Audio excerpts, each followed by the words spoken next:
Olá! Para quem não me conhece, meu nome é Luciane Marcondes, sou terapeuta holística quântica e hoje eu vou falar um pouquinho mais sobre o nosso curso de Reiki. E eu sempre gravo com a câmera voltada para lá e digo que estou na frente de uma capela e hoje eu quis mostrar a capelinha para vocês, que fica aqui na rua de cima do espaço terapêutico Furlan, que é onde eu atendo presencialmente, em Montemor, Loures, no distrito de Lisboa. Depois de mostrar a capelinha para vocês, volto para o meu cenário tradicional. Hoje com menos cachorros, acho que eles estão dormindo, porque aqui é cedo, são 9 horas da manhã, aqui em Portugal. Eu resolvi gravar essas duas aulas dessa semana ainda, acho que essa aula que eu estou gravando agora provavelmente vai ao ar, acho que na sexta-feira. É a nossa 7ª aula e nós vamos falar hoje sobre o bambu. O bambu é a planta que representa o Reiki. E por que é que essa planta representa o Reiki? Bom, primeiro porque lá no Japão ela é considerada uma planta sagrada, digamos assim. Em alguns livros diz auspiciosa, né? Acho que esse termo eu ouvi numa novela que falava, que tinha os árabes, acho que ele falava assim, é muito auspicioso.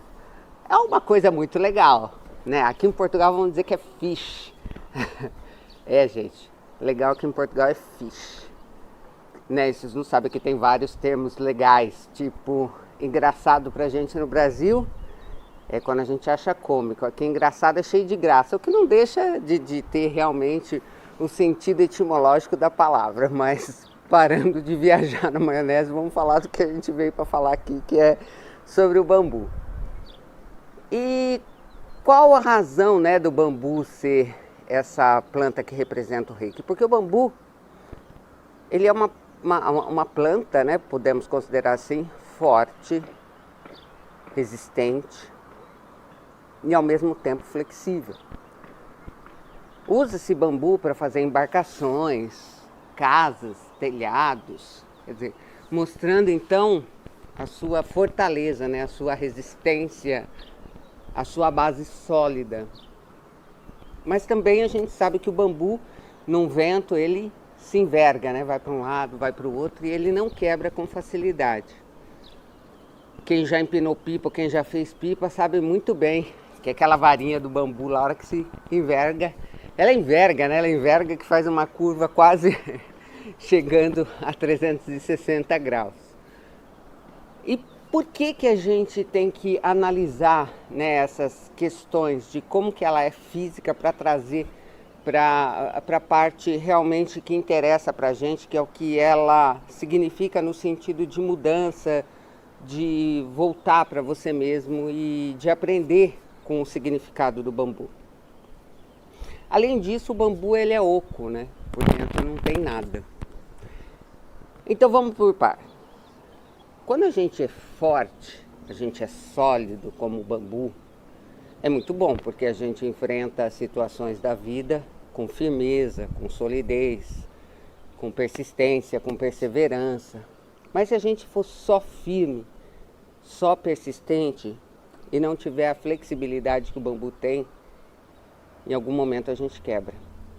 E é isso que acontece com muita gente que é muito forte, durante muito tempo passa, sabe, durante parte da vida toda, tá sempre forte, sempre impecável, nunca chora. Eu fui assim muito tempo, agora vocês já perceberam que agora eu sou chorona, que eu já chorei 2 aulas, espero não chorar hoje, porque eu já tô boa até para ser contratada para chorar em cemitério, de tanto que ando chorando, choro à toa, gente.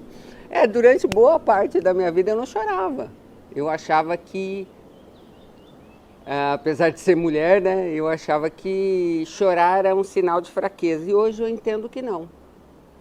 A gente chora não só porque a gente está se sentindo fragilizado, a gente chora porque a gente está demonstrando sentimento, porque a gente está demonstrando a emoção, aquilo que tem dentro da gente. Então, até mesmo quando eu não chorava, é lógico que eu tinha o que eu tenho hoje dentro de mim. Mas eu preferi esconder. Hoje eu até entendo por que eu fazia isso. Como eu criei uma capa, né, de pessoa muito forte, era uma forma de me proteger. para que as pessoas não abusassem de mim, né? Então era a intocável. Então não adianta tentar invadir o espaço dela, porque você não vai conseguir. Isso não é verdade. Ninguém é intocável. A gente chateia, a gente fica triste, a gente chora, né? Eu choro. E o que eu quero dizer com isso? Porque não adianta você ser só forte. Se você só for forte, uma hora que o vento bater mais forte, você vai envergar.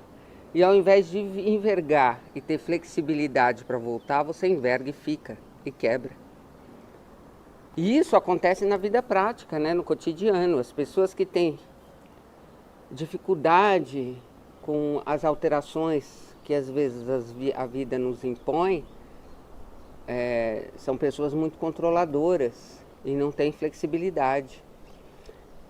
E se a gente não tem flexibilidade no nosso emocional, nós vamos ser cobrados pelo nosso corpo físico, por tudo que a gente sente reflete em nosso corpo físico. Então, se eu não tenho flexibilidade para entender determinadas coisas que acontecem comigo, que acontecem na minha vida, eu vou usar toda essa fortaleza que poderia me ajudar para um lado negativo, com uma conotação negativa. E não vou me permitir envergar diante das situações e enxergar as outras possibilidades que existem, porque sempre existem inúmeras possibilidades. E aí eu acabo quebrando, ou pelo menos machucando. Aqui em Portugal diria magoando. E fazendo uma analogia, quando eu estou falando da parte emocional, realmente é magoar para a gente no Brasil. E o que eu observo, assim, casos, né, de pessoas com pressão alta, estresse profundo, que caminham às vezes para um aneurisma, para um AVC, a maioria dessas pessoas tem um perfil de pessoas muito controladoras, de pessoas muito fortes, mas que não têm a capacidade de envergar, não têm a capacidade de se permitir mudar. Porque ser flexível é entender que eu posso pensar hoje de um jeito, mas amanhã eu posso mudar. Quem me conhece sabe, eu passei 48 anos da minha vida dizendo que eu nasci no Brasil e eu ia morrer no Brasil. Eu nunca tive vontade de sair do país. Eu nunca tive vontade de morar em outro lugar. E aí, de repente, eu mudei. Porque eu acho que a gente tem que se permitir. Eu não estava feliz. E o que eu sempre digo é o seguinte: se você não está feliz com o resultado, você não pode continuar tendo a mesma atitude, porque senão o resultado vai ser o mesmo. Se eu planto abobrinha, aqui em Portugal é courgette, vai nascer abobrinha, courgette. Não vai nascer uma melancia. Se eu quero colher a melancia, comer a melancia, eu tenho que plantar a melancia. Então, se a minha vida não está boa hoje, eu tenho que ter flexibilidade para perceber isso e entender que eu posso mudar, que a minha vida pode ser diferente. Para aprender a ser flexível, eu costumo indicar para os meus pacientes uma sessão de músicas. Você faz uma seleção de 10 músicas, tipo 8 músicas que você adora. De preferência aquelas músicas que marcaram a tua adolescência. Se você for adolescente, essas que você está escutando agora. Vale até funk. E coloque para dançar. Eu falei 10. 8 são as top 8, sabe? As que você mais gosta, aquelas que mexem com você, que faz com que você libere um monte de endorfina, serotonina e tal. E 2, aquelas que você não gosta de ouvir, que você detesta. No meu caso seriam as sertanejas, né? Para mim é duro de ouvir. Para que isso? Então você vai colocar lá 4 músicas que você gosta muito. E a 5ª você vai colocar uma que você não gosta nada e vai dançar, mesmo sem gostar nada, e mesmo que seja uma música lenta. Porque esse exercício é uma forma da gente entender como é importante saber dançar conforme a música, como é importante ter flexibilidade. E quando eu consigo ter essa aceitação, Porque eu já estou ali produzindo endorfina, dançando, tal. Vem uma música que eu não gosto, mas eu já estou no pique, eu já liberei um monte de endorfina, serotonina, dopamina, né? Eu já estou muito bem. Vem uma música que eu não gosto muito, eu vou dançar. E isso não vai alterar o meu padrão emocional de felicidade. Porque eu já estou vibrando naquela frequência e se eu me permito perceber as coisas boas que tem até naquela música que eu não gosto, eu vou aprendendo a ter flexibilidade, aprendendo a dançar conforme a música. Depois eu coloco mais 3 das que eu gosto, volto com a outra que eu não gosto e finalizo com a que eu gosto.